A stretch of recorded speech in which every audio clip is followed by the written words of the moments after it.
जय श्री राधे कृष्ण। आप सभी का हमारे YouTube चैनल पे बहुत बहुत स्वागत है। आइए सुनते हैं श्री दुर्गा सप्तशती में 9वें, 10वें और 11वें अध्याय की कथा। श्री दुर्गा सप्तशती में कुल मिलाकर के 700 श्लोक हैं, जिसमें कि 13 अध्याय हैं। आपने अब तक जो कि 8 अध्याय तक को कथा श्रवण किया। इसी प्रकार से आगे के अध्याय को सुनने के लिए हमारे चैनल पे बने रहे। चैनल पे अगर आप नए हैं तो चैनल को लाल बटन दबा करके सब्सक्राइब करें, साथ में बेल आइकन घंटी को दबाएं ताकि मेरे वीडियो का नोटिफिकेशन आपको समय से मिलता रहे। तो आइए सुनते हैं श्री दुर्गा सप्तशती में सुनते हैं 9वें अध्याय की कथा। इसके बाद फिर सुनेंगे 10वें और 11वें अध्याय की कथा। तो बोलिए प्रेम से माता दुर्गा की जय, नव दुर्गा देवी की जय, सर्व देवी देवता की जय। 9वें अध्याय की कथा। इस अध्याय में निशुंभ वध का वर्णन किया गया है। तो आइए सबसे पहले माता दुर्गा का ध्यान करते हैं, उसके बाद फिर हिंदी में कथा को श्रवण करेंगे। तो बोलिए प्रेम से दुर्गा माता की जय। ओम बंधु ककांचन निभम रुचिराक्षमालां पाशांकुशौच वरदां निज बाहुदंड बिभ्राणमिन्दु शकलाभरणं त्रिनेत्र मरधाम्बिके शमनिशं वपुराश्रयामि। ओम श्री दुर्गा देव्यै नमः। तो बोलिए प्रेम से दुर्गा माता की जय। मैं अर्धनारीश्वर के श्री विग्रह की निरंतर शरण लेता हूँ। उनका वर्ण बंदूक पुष्प और स्वर्ण के समान रक्त पीत मिश्रित है। वह अपनी भुजाओं में सुंदर अक्षमाला, पाश, अंकुश और वरद मुद्रा धारण करता है। अर्धचंद्र उनका आभूषण है तथा वह 3 नेत्रों से सुशोभित है। राजा ने कहा कि भगवान, आपने रक्त बीज के वध से संबंध रखने वाला देवी चरित्र का यह अद्भुत महात्म्य मुझे बतलाया। अब रक्त बीज के मारे जाने पर अत्यंत क्रोध में भरे हुए शुंभ और निशुंभ ने जो कर्म किया उसे मैं सुनना चाहता हूँ। ऋषि कहते हैं कि राजन, युद्ध में रक्त बीज तथा अन्य दैत्यों के मारे जाने पर शुंभ और निशुंभ के क्रोध की सीमा न रही। अपने विशाल सेना इस प्रकार मारी जाती देख निशुंभ अमर्ष में भरकर देवी की ओर दौड़ा। उनके साथ असुरों की प्रधान सेना थी। उसके आगे पीछे तथा पार्श्व भाग में बड़े बड़े असुर थे, जो क्रोध से ओठ चबाते हुए देवी को मार डालने के लिए आए। महापराक्रमी शुंभ भी अपनी सेना के साथ मातृगणों से युद्ध करके क्रोधवश चंडिका को मारने के लिए आ पहुंचा। तब देवी के साथ शुंभ और निशुंभ का घोर संग्राम छिड़ गया। वे दोनों दैत्य मेघों की भांति बाणों की भयंकर वृष्टि कर रहे थे।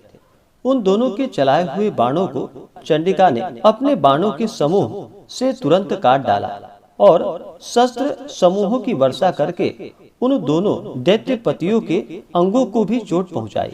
निशुंभ ने तीखी तलवार और चमकती हुई ढाल लेकर देवी के श्रेष्ठ वाहन सिंह के मस्तक पर प्रहार किया। अपने वाहन को चोट पहुंचने पर देवी ने क्षुरप्र नामक बाण से निशुंभ की श्रेष्ठ तलवार तुरंत ही काट डाली और उसकी ढाल को भी, जिसमें 8 चांद जड़े थे, खंड खंड कर दिया।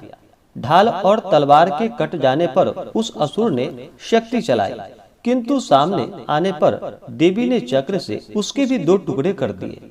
अब तो निशुंभ क्रोध से जल उठा और उस दानव ने देवी को मारने के लिए शूल उठाया, किंतु देवी ने समीप आने पर उसे भी मुक्के से मारकर चूर्ण कर दिया।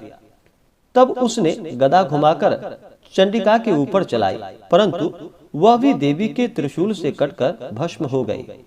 तदंतर दैत्यराज निशुंभ को फरसा हाथ में लेकर आते देख देवी ने बाण समूहों से घायल कर धरती पर सुला दिया। उस भयंकर पराक्रमी भाई निशुंभ के धराशायी हो जाने पर शुंभ को बड़ा क्रोध हुआ और अंबिका का वध करने के लिए वह आगे बढ़ा। रथ पर बैठे बैठे ही उत्तम आयुधों से सुशोभित अपनी बड़ी बड़ी 8 अनुपम भुजाओं से समूचे आकाश को ढककर वह अद्भुत शोभा पाने लगा। उसे आते देख देवी ने शंख बजाया और धनुष की प्रत्यंचा का भी अत्यंत दुस्सह शब्द किया। साथ ही अपने घंटे के शब्दों से जो समस्त दैत्य सैनिकों का तेज नष्ट करने वाला था, संपूर्ण दिशाओं को व्याप्त कर दिया। तदंतर सिंह ने भी अपनी दहाड़ से, जिसे सुनकर बड़े बड़े गजराजों का महान मद दूर हो जाता था, आकाश, पृथ्वी और दसों दिशाओं को गुंजा दिया। फिर काली ने आकाश में उछलकर अपने दोनों हाथों से पृथ्वी पर आघात किया। उससे ऐसा भयंकर शब्द हुआ जिससे पहले के सभी शब्द शांत हो गए। तत्पश्चात शिवदूती ने दैत्यों के लिए अमंगलजनक अट्टहास किया। इन शब्दों को सुनकर समस्त असुर थर्रा उठे, किंतु शुंभ को बड़ा क्रोध हुआ। उस समय देवी जब शुंभ को लक्ष्य करके कहा, ओ दुरात्मा, खड़ा रह, खड़ा रह, तभी आकाश में खड़े हुए देवता बोल उठे, जय हो, जय हो। शुंभ ने वहां आकर ज्वालाओं से युक्त अत्यंत भयानक शक्ति चलाई। अग्निमय पर्वत के समान आती हुई उस शक्ति को देवी ने बड़े भारी लूके से दूर हटा दिया। उस समय शुंभ के सिंहनाद से तीनों लोग गूंज उठे। राजन, उसकी प्रतिध्वनि से वज्रपात के समान भयानक शब्द हुआ, जिसने अत्यंत सब शब्दों को जीत लिया। शुंभ के चलाए हुए बाणों के देवी ने और देवी के चलाए हुए बाणों के शुंभ ने अपने भयंकर बाणों द्वारा सैकड़ों और हजारों टुकड़े कर दिए। तब क्रोध में भरी हुई चंडिका ने शुंभ को शूल से मारा। उसके आघात से मूर्छित हो वह पृथ्वी पर गिर पड़ा। इतने में ही निशुंभ को चेतना हुई और उसने धनुष हाथ में लेकर बाणों द्वारा देवी काली तथा सिंह को घायल कर डाला। फिर उस दैत्यराज ने 10,000 बाहें बनाकर चक्रों के प्रहार से चंडिका को आच्छादित कर दिया। तब दुर्गम पीड़ा का नाश करने वाली भगवती दुर्गा ने कुपित होकर अपने बाणों से उन चक्रों को तथा बाणों को काट गिराया। यह देख निशुंभ दैत्य सेना के साथ चंडिका का वध करने के लिए हाथ में गदा ले बड़े वेग से दौड़ा। उसके आते ही चंडी ने तीखी धार वाली तलवार से उसकी गदा को शीघ्र ही काट डाला। तब उसने शूल हाथ में ले लिया। देवताओं को पीड़ा देने वाले निशुंभ को शूल हाथ में लिए आते देख चंडिका ने वेग से चलाए हुए अपने शूल से उसकी छाती छेद डाली। शूल से विदीर्ण हो जाने पर उसकी छाती से एक दूसरा महाबली एवं महापराक्रमी पुरुष खड़ी रह कहता हुआ निकला। उस निकलते हुए पुरुष की बात को सुनकर देवी ठठाकर हंस पड़ी और खड़ग से उन्होंने उसका मस्तक काट डाला। फिर तो वह पृथ्वी पर गिर पड़ा। तदंतर सिंह अपने दाढ़ों से असुरों की गर्दन कुचलकर खाने लगा। यह बड़ा भयंकर दृश्य था। उधर काली तथा शिव दूती ने भी अन्यान्य दैत्यों का भक्षण आरंभ कर दिया। कौमारी की शक्ति से विदीर्ण होकर कितने ही महादैत्य नष्ट हो गए। ब्रह्माणी के मंत्रपूत जल से निस्तेज होकर कितने ही भाग खड़े हुए। कितने ही दैत्य माहेश्वरी के त्रिशूल से छिन्न भिन्न हो धराशायी हो गए। वाराही के थुथुन के आघात से कितनों का पृथ्वी पर कचूमर निकल गया। वैष्णवी ने भी अपने चक्र से दानवों के टुकड़े टुकड़े कर डाले। ऐन्द्री के हाथ से छूटे हुए वज्र से भी कितने ही प्राणों से हाथ धो बैठे। कुछ असुर नष्ट हो गए, कुछ उस महायुद्ध से भाग गए तथा कितने ही काली शिवदूती तथा सिंह के ग्रास बन गए। इस प्रकार मार्कंडेय पुराण में सावर्णिक मनमंत्र की कथा के अंतर्गत देवी महात्म्य में निशुंभ वध नामक 9वां अध्याय पूरा हुआ। तो बोलिए प्रेम से दुर्गा माता की जय। 10वें अध्याय की कथा। इस अध्याय में शुंभ वध का वर्णन किया गया है। तो आइए सबसे पहले माता दुर्गा का ध्यान करते हैं। ओम उत्पत हेम रुचिराम रविचंद्र वहनि नेत्राम धनुष्यर युतांकुशपाशशूलम रम्यैर भुजश्च दहतिम शिव शक्ति रूपाम कामेश्वरी हृदय भजामि धृतेन्दुलेखाम। तो बोलिए प्रेम से दुर्गा माता की जय। मैं मस्तक पर अर्धचंद्र धारण करने वाली शिव शक्ति स्वरूपा भगवती कामेश्वरी का हृदय में चिंतन करता हूँ। वे तपाए हुए स्वर्ण के समान सुंदर हैं। सूर्य, चंद्रमा और अग्नि ये ही 3 उनके नेत्र हैं तथा वे अपने मनोहर हाथों में धनुष, बाण, अंकुश, पाश और शूल धारण किए हुए हैं। ऋषि कहते हैं, राजन, अपने प्राणों के समान प्यारे भाई निशुंभ को मारा गया देख तथा सारी सेना का संहार होता जान शुंभ ने कुपित होकर कहा, दुष्ट दुर्गे, तू बल के अभिमान में आकर झूठ मूठ का घमंड न दिखा। तू बड़ी माननी बनी हुई है, किंतु दूसरी स्त्रियों के बल का सहारा लेकर लड़ती है। देवी बोली, ओ दुष्ट, मैं अकेली ही हूँ, इस संसार में मेरे सिवा दूसरी कौन है? देख, ये मेरी ही विभूतियां हैं, अतः मुझ में ही प्रवेश कर रही है। तदंतर ब्रह्माणी आदि समस्त देवियां अंबिका देवी के शरीर में लीन हो गई। उस समय केवल अंबिका देवी ही रह गई। देवी बोली, मैं अपनी ऐश्वर्य शक्ति से अनेक रूपों में यहाँ उपस्थित हुई थी, उन सब रूपों को मैंने समेट लिया, अब अकेली ही युद्ध में खड़ी हूँ, तुम भी स्थिर हो जाओ। ऋषि कहते हैं, तदंतर देवी और शुंभ दोनों में सब देवताओं तथा दानवों के देखते देखते भयंकर युद्ध छिड़ गया। बाणों की वर्षा तथा तीखे शस्त्रों एवं दारुण अस्त्रों के प्रहार के कारण उन दोनों का युद्ध सब लोगों के लिए बड़ा भयानक प्रतीत हुआ। उस समय अंबिका देवी ने जो सैकड़ों दिव्य अस्त्र छोड़े, उन्हें दैत्यराज शुंभ ने उनके निवारक अस्त्र द्वारा काट डाला। इसी प्रकार शुंभ ने भी जो दिव्य अस्त्र चलाए, उन्हें परमेश्वरी ने भयंकर हुंकार शब्द के उच्चारण खिलवाड़ में ही नष्ट कर डाला। तब उस असुर ने सैकड़ों बाणों से देवी को आच्छादित कर दिया। यह देख क्रोध में भरी हुई उन देवी ने भी बाण मारकर उसका धनुष काट डाला। धनुष कट जाने पर फिर दैत्यराज ने शक्ति हाथ में ली, किंतु देवी ने चक्र से उसके हाथों की शक्ति को भी काट गिराया। तत्पश्चात दैत्यों के स्वामी शुंभ ने 100 चांद वाली चमकती हुई ढाल और तलवार हाथ में ले उस समय देवी पर धावा किया। उसके आते ही चंडिका ने अपने धनुष से छोड़े हुए तीखे बाणों द्वारा उसकी सूर्य किरणों के समान उज्जवल ढाल और तलवार को तुरंत काट दिया। फिर उस दैत्य के घोड़े और सारथी मारे गए। धनुष तो पहले ही कट चुका था। अब उसने अंबिका को मारने के लिए उद्यत हो भयंकर मुदगर हाथ में लिया। उसे आते देख देवी ने अपने तीक्ष्ण बाणों से उसका मुदगर भी काट डाला। इस पर भी वह असुर मुक्का तानकर बड़े वेग से देवी की ओर झपटा। उस दैत्यराज ने देवी की छाती में मुक्का मारा। तब उन देवी ने भी उसकी छाती में एक चाटा जड़ दिया। देवी का थप्पड़ खाकर दैत्यराज शुंभ पृथ्वी पर गिर पड़ा, किंतु पुनः सहसा पूर्ववत उठकर खड़ा हो गया। फिर वह उछला और देवी को ऊपर ले जाकर आकाश में खड़ा हो गया।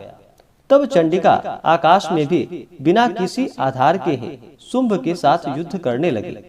उस समय दैत्य और चंडिका का आकाश में एक दूसरे से लड़ने लगे। उनका वह युद्ध पहले सिद्ध और मुनियों को विस्मय में डालने वाला हुआ। फिर अंबिका ने शुंभ के साथ बहुत देर तक युद्ध करने के पश्चात उसे उठाकर घुमाया और पृथ्वी पर पटक दिया। पटके जाने पर पृथ्वी पर आने के बाद वह दुष्टात्मा दैत्य पुनः चंडिका का वध करने के लिए उनकी ओर बड़े वेग से दौड़ा।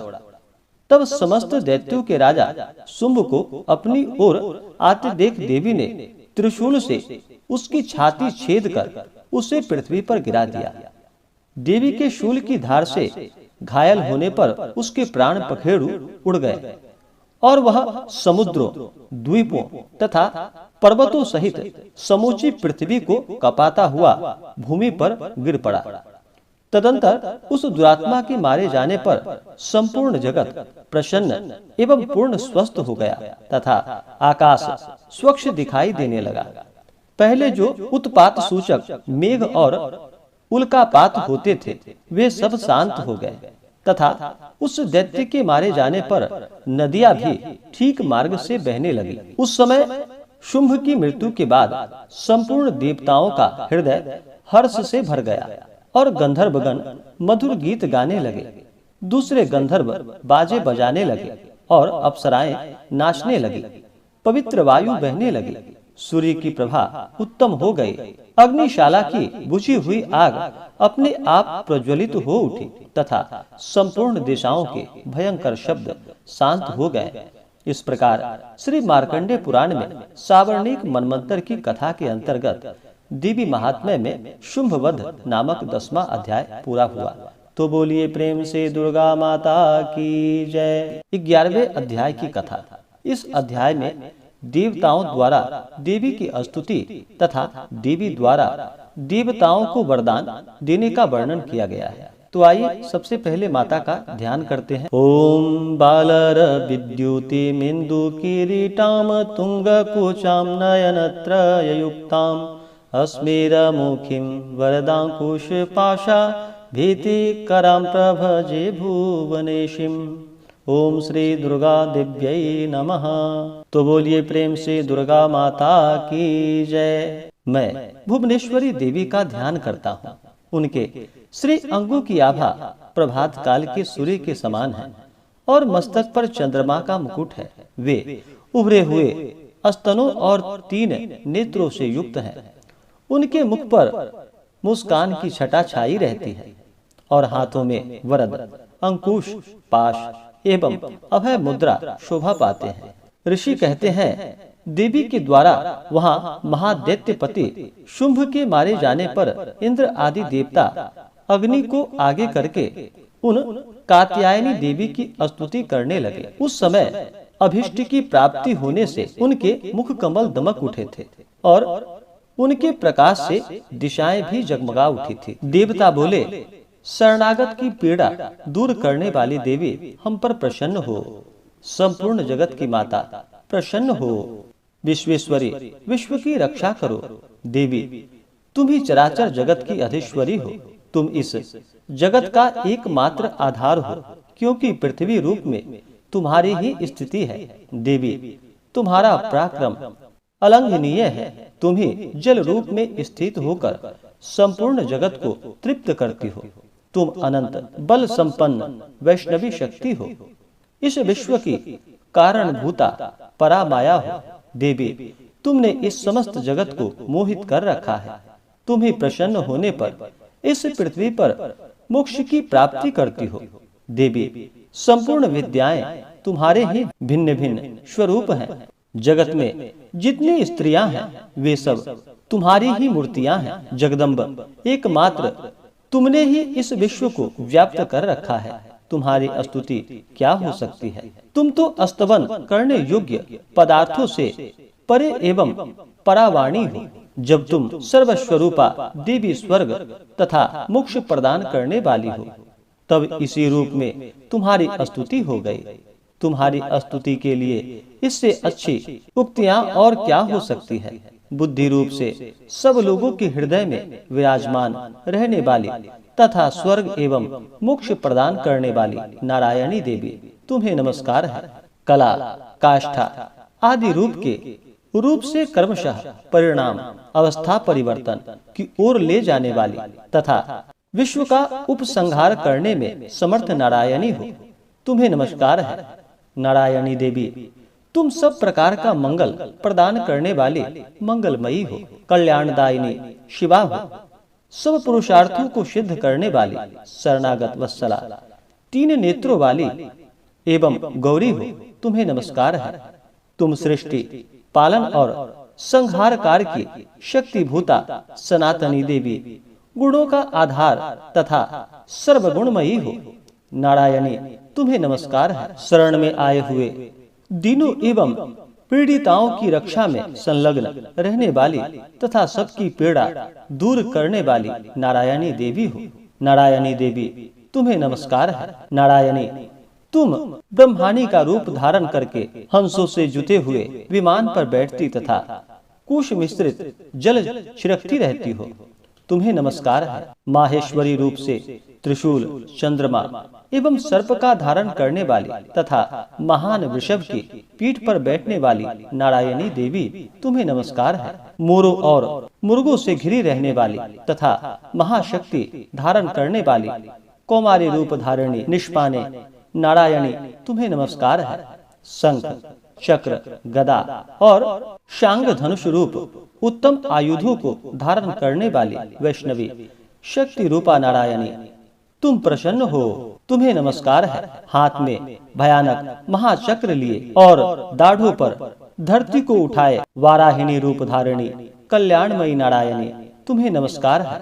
भयंकर नृसिंह रूप से दैत्यों के वध के लिए उद्योग करने वाली तथा त्रिभुवन की रक्षा में संलग्न रहने वाली नारायणी, तुम्हें नमस्कार है। मस्तक पर किरीट और हाथों में महावज्र धारण करने वाली, सहस्त्र नेत्रों के कारण उद्दीप्त दिखाई देने वाली तथा वृतासुर के प्राणों का अपहरण करने वाली इंद्र शक्ति रूपा नारायणी देवी, तुम्हें नमस्कार है। शिवदूती रूप से दैत्यों की महती सेना का संहार करने वाली, भयंकर रूप धारण तथा विकट गर्जना करने वाली नारायणी, तुम्हें नमस्कार है। दाढ़ों के कारण विकराल मुख वाली, मुंडमाला से विभूषित मुंडमर्दिनी चामुंडा रूपा नारायणी, तुम्हें नमस्कार है। लक्ष्मी, लज्जा, महाविद्या, श्रद्धा, पुष्टि, स्वधा, ध्रुवा, महारात्रि तथा महा अविद्या रूपा नारायणी, तुम्हें नमस्कार है।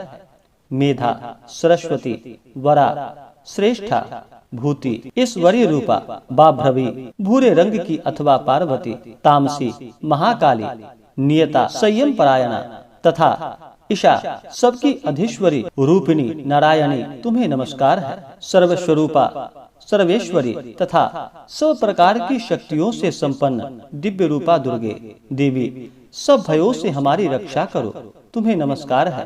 कात्यायनी, यह तीन लोचनों से विभूषित तुम्हारा सौम्य मुख सब प्रकार के भयों से हमारी रक्षा करे, तुम्हें नमस्कार है।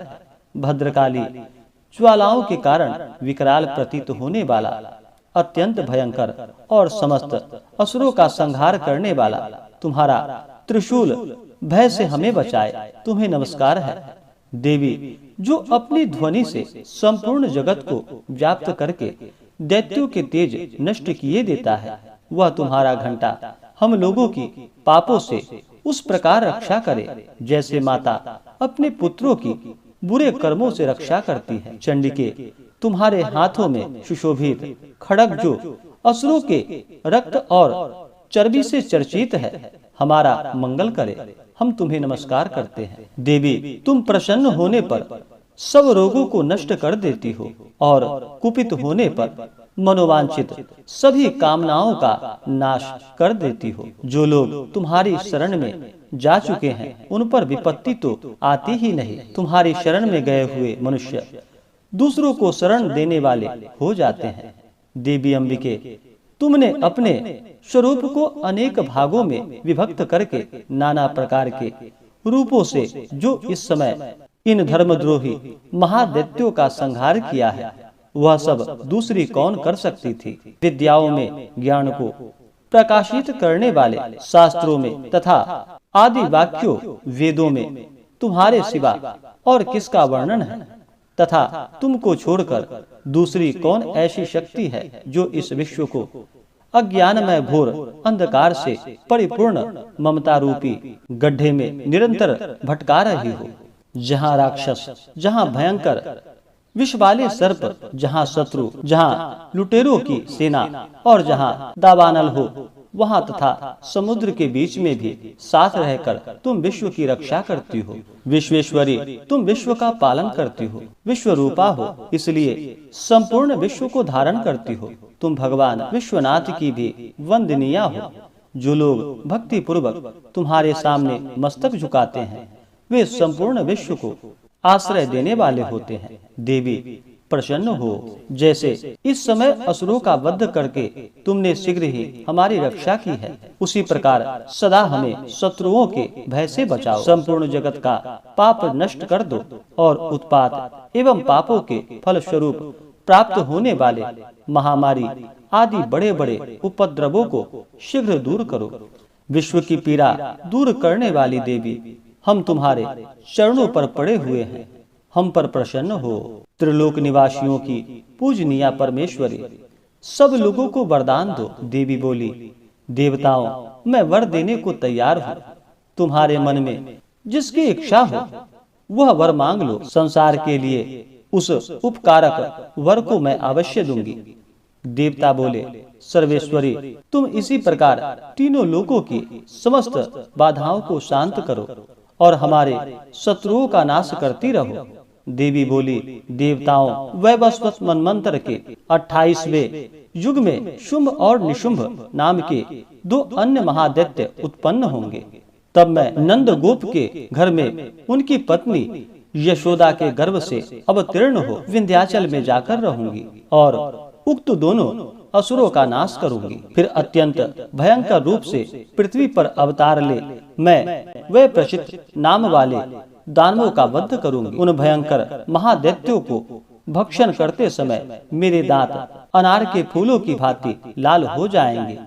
तब स्वर्ग में देवता और मृत्युलोक में मनुष्य सदा मेरी स्तुति करते हुए मुझे रक्तदंतिका कहेंगे। फिर जब पृथ्वी पर 100 वर्षों के लिए वर्षा रुक जाएगी और पापी का अभाव हो जाएगा, उस समय मुनियों के स्तवन करने पर मैं पृथ्वी पर अयोनिजा रूप में प्रकट हो जाऊंगी और 100 नेत्रों से मुनियों को देखूंगी। अतः मनुष्य शताक्षी इस नाम से मेरा कीर्तन करेंगे। देवताओं, उस समय मैं अपने शरीर से उत्पन्न हुए शाकों द्वारा समस्त संसार का भरण पोषण करूंगी। जब तक वर्षा नहीं होगी तब तक वे शाक ही सबके प्राणों की रक्षा करेंगे। ऐसा करने के कारण पृथ्वी पर शाकंभरी के नाम से मेरी ख्याति होगी। उसी अवतार में मैं दुर्गम नामक महादैत्य का वध भी करूंगी। इससे मेरा नाम दुर्गा देवी के रूप में प्रसिद्ध होगा। फिर मैं जब भीम रूप धारण करके मुनियों की रक्षा के लिए हिमालय पर रहने वाले राक्षसों का भक्षण करूंगी, उस समय सब मुनि भक्ति से नतमस्तक होकर मेरी स्तुति करेंगे। तब मेरा नाम भीमा देवी के रूप में विख्यात होगा। जब अरुण नामक दैत्य तीनों लोकों में भारी उपद्रव मचाएगा, तब मैं तीनों लोकों का हित करने के लिए 6 पैर वाले असंख्य भ्रमरों का रूप धारण करके उस महादैत्य का वध करूंगी। उस समय सब लोग भ्रामरी के नाम से चारों ओर मेरी स्तुति करेंगे। इस प्रकार जब जब संसार में दानवी बाधा उपस्थित होगी, तब तब अवतार लेकर मैं शत्रुओं का संहार करूंगी। इस प्रकार श्री मार्कंडेय पुराण में सावर्णिक मनमंत्र की कथा के अंतर्गत देवी महात्म्य में देवी स्तुति नामक 11वां अध्याय पूरा हुआ। तो बोलिए प्रेम से माता दुर्गा की जय। तो आशा करता हूँ कि यह जानकारी आपको अच्छा लगा हो। ऐसे ही ज्ञानवर्धक जानकारियाँ प्राप्त करने के लिए हमारे इस चैनल पे अगर आप नए हैं तो चैनल को लाल बटन दबा करके सब्सक्राइब करें, साथ में बेल आइकन घंटी को दबाएं ताकि मेरे वीडियो का नोटिफिकेशन आपको समय से मिलता रहे। वीडियो को लाइक करें, शेयर करें, सुखी रहें और स्वस्थ रहें। जय श्री राधे कृष्ण। धन्यवाद।